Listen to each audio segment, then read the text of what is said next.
I'm going to start off with adding a beat. I want to have it sound like the correct drum set first before I do anything. I know the song starts with piano, but I really do want to get the beat sounding right. I'm setting my tempo to 98. It's super important. If it's any faster, it's not going to sound like Dance Monkey. So now we're going to play the same game of which drum set sounds the best.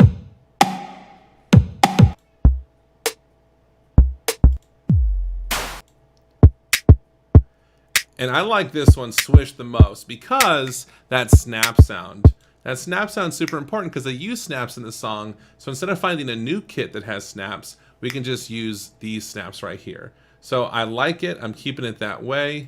And our song is actually only 4 measures long this time. So I'm going to drag my loop to 4 measures. And as you saw here, I moved this gray thing from 8. Now it's underneath the 5, but it's giving me 4 full measures. 1, 2, 3, 4. It stops at the 5. So now what I can do is go over here to this loop option. And if I click that, it'll forever play this drum beat. When it gets to the end, it'll jump back to the beginning. Fantastic. But I want to separate the snaps from the bass drum. So I'm going to go over here and click the 3 dots and hit duplicate track. I'm going to go into the first beat and erase the bass drums. I'm going to go to the second one and I'm going to erase the snares. So now I have the ability, let's go back to the beginning, and a fast key for that, or quick key, enter takes you back to the beginning, spacebar starts the track. But now I can go through and just mute the kick drum and just hear the snaps. And that'll come in handy later. The next thing I want to add is that iconic piano sound. So we're going to go straight for a normal clean piano. And the first 2 notes we hear are 3 and R. You can definitely do that at home. You can put 1 finger on 3, 1 finger on R, and we're going to hit 8 of those in a row. Put 1 finger on 3, 1 finger on R, and we're going to hit that 8 times in a row. Now, luckily, it doesn't matter if you play it perfectly because I found the quantize settings. The first video I made, I had no idea where quantize was, and it took a quick Google search, and now we're all set with that. So 3 and R. I'm going to press record. First, before we record, I'm going to turn my metronome on, and you can't see that because it's right behind my Swiss Classroom logo. And I'm now going to press the record button.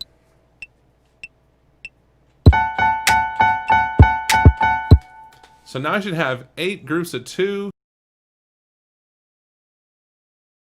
I'm going to click on my loop here, and I'm going to zoom in, and what we're going to see is that they're definitely not perfect.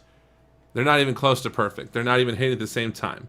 So quantizing, which is going to make things a lot easier, I'm going to start by hitting Control A on my keyboard. It selects all the notes I just played.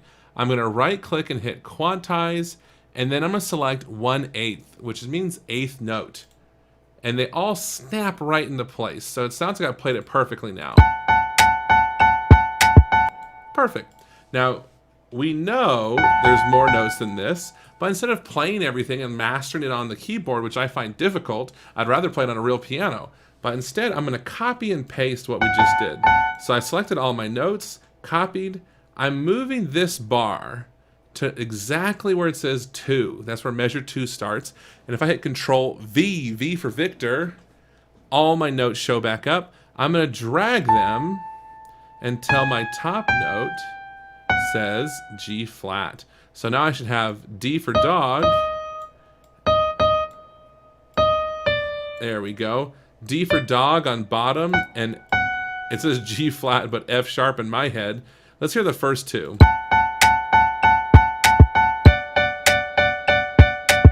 Fantastic. Now we're going to do something very similar. I'm copying and pasting. I'm lining up the purple cursor on measure 3, and I hit paste.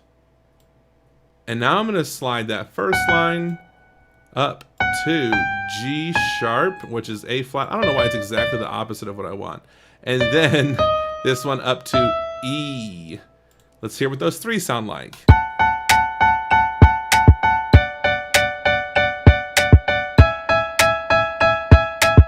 Awesome. And while listening to that, I noticed my bass drum is really maxing out my headphones. So I'm going to go up here to the volume option and just bring it down a little bit. Let's see if that fixed my problem. It's not that aggressive anymore. I can still hear it, but it was definitely peaking my headphones before. All right, now let's go to measure 4. I'm going to make sure my cursor is right on measure 4. Hit paste. My top line, I want it to go to E. And I want my bottom line, I'm going to guess it's going to say D flat. Let's see. Perfect. I have D flat and E. So now I'll go back to the beginning by pressing enter. Space bar starts it. I'm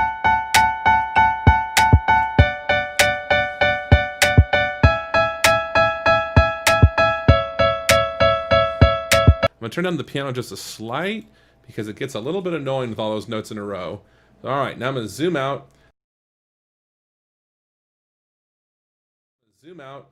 The next I'm going to add is the left-hand part. The left-hand part, so again, I just need another piano. And the left-hand part, we can actually play this on the keyboard all the way through. It's G on the keyboard, which plays F sharp on the piano. I know that's a little mind game. X for D, C for E, and S for C sharp. So we're going to play G, X, C, S. You want to keep those short and punchy. If we press and hold, it gives a different vibe. And we want a staccato sound. We want a short sound. So we're going to give this a recording all the way through, and I'm going to try and get it right on the first try. Let's see what happens. Whoopsie. Whenever you go to record, make sure your metronome's on. Otherwise, it will just start recording out of nowhere. Here I go.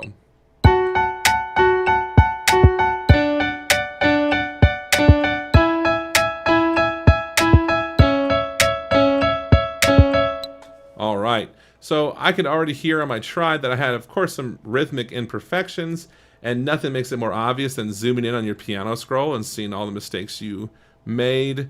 And so again, I'm going to hit Control A, and that selects all those notes. Right click, quantize 1/8, eighth note. The patterns I'm playing, the smallest fraction I want is eighth. If I go to 16th, it might pick a 16th note in either direction based on how late I was. Eighth note's the one we want. If I were to do 1/4, it's going to change my rhythm altogether. So 1/8 is what I'm looking for this time around. Let's see if it lines up now.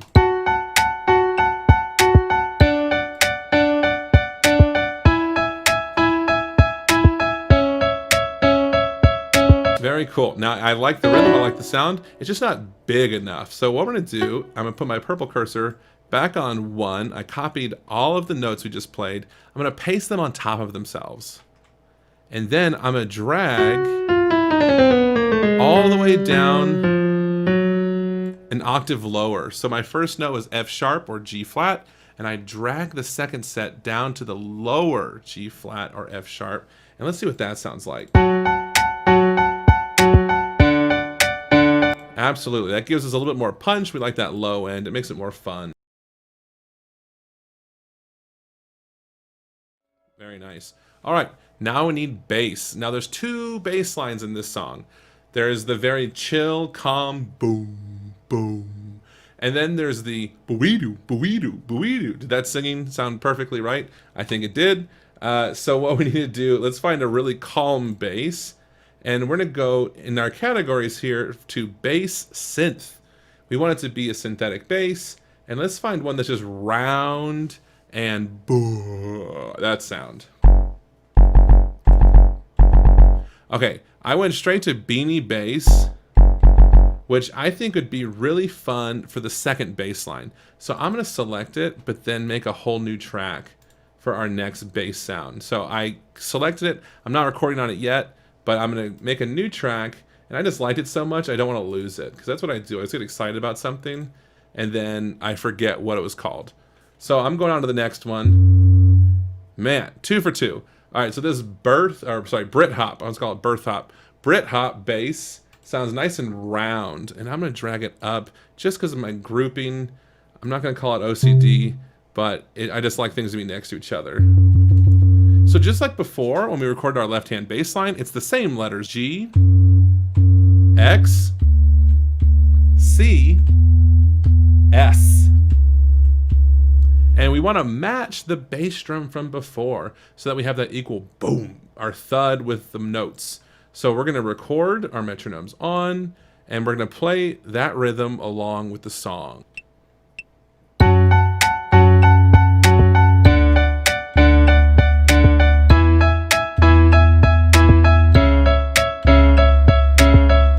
Okay, so I kind of exaggerated my rhythms now. I had a short followed by a very long, and we're going to now quantize. I hit Control A, right click, quantize, eighth note, 1/8. And let's listen to what we created.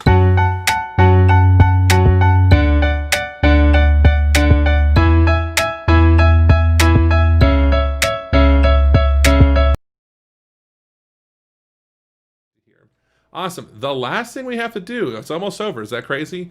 We're going to go to this one, which is super exciting. The rhythm for this part, though, is difficult. So you can either play it or go in and click it in. So I'm going to do my best to try and play it. And what I need to do is find out. Awesome. I'm going to mute everything except the drums, so you can hear what this rhythm is. And if you don't know it, it's like the first verse of this song, and it goes, and it's like an E-anda. So I leave beat 1 out, and I follow it with 3 quick notes: G, letter, number 3, and back to G.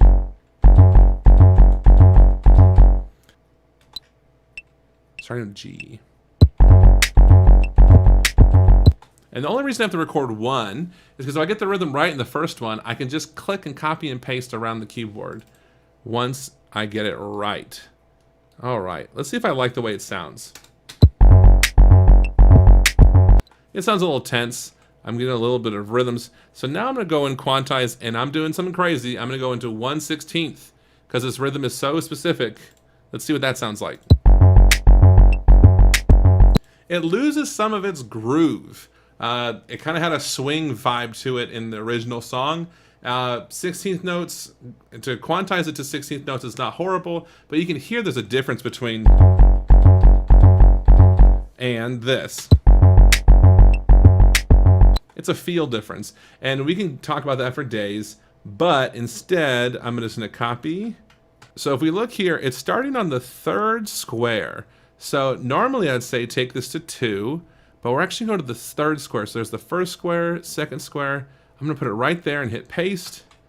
And there's the same rhythm perfectly played in measure 2. I'm going to move this down to D for dog. All right. Let's move over to number 3. I'm going to the 3rd square. 2, 3, paste. And I'm going to slide this down to E for eagle. And then I'm going to the 4th one. 1, 2, 3, paste. And I'm going down to D flat. Awesome. So if you didn't want to record it originally, you can just take a look or pause the screen and see how many spaces are between each and type in your own if you'd like. So let's hear what this sounds like all together.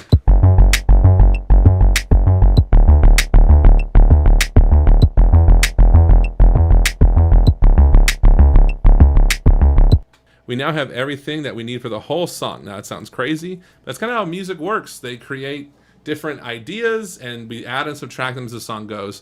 So now I could perform this entire song just by muting and unmuting these tracks.